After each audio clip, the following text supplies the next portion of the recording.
Approximately October 17th or 18th, Ramesvar decides he has to do something to prevent devotees from hearing and fulfilling Srila Prabhupada's request. Again, I know this is what Ramesvar thought because, as I explained in my personal story, he had sat down with me toward the end of November and revealed to me the whole thing in detail. What he was thinking, why, what his rationalizations were. Ramesvar had seen the two book distributors had come, and they told him that others were also planning on coming, and many were planning on leaving their services to be with Srila Prabhupada to see him one last time. Ramesvar had already come to the conclusion that he would have to do something to stop devotees from coming.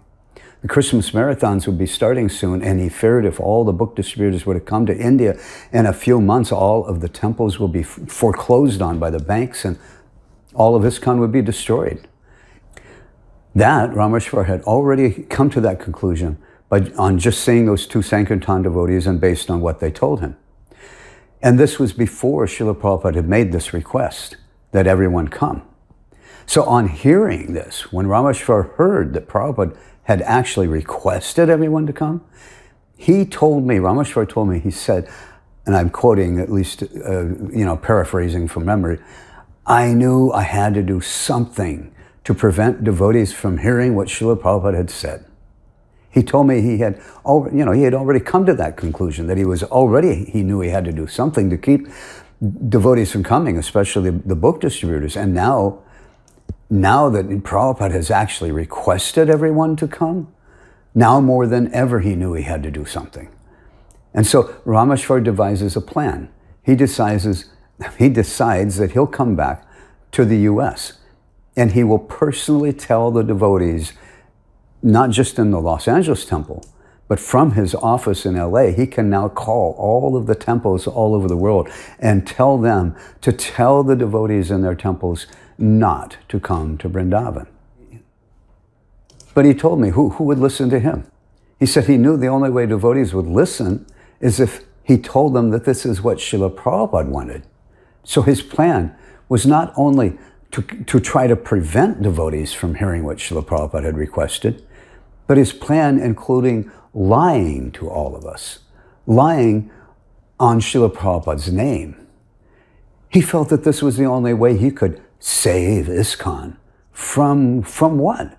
From Prabhupada's request? If it was a request that would destroy ISKCON, it would be quite a foolish request, wouldn't it be?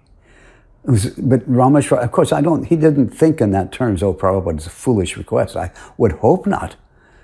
But that's basically what it amounts to. He wanted to save ISKCON from Prabhupada's request because he was certain Prabhupada's request would certainly destroy ISKCON. He told me that he first met with Tamal Krishna and revealed his plan to Tamal. He told me that Tamal agreed with his plan. It was the best plan and that something had to be done before the Christmas marathons.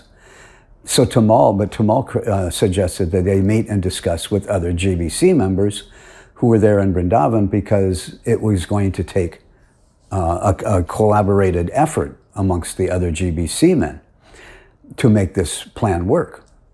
So Ramesvar told me that they met with other GBC men and they got them on board. Anyway, more on this shortly.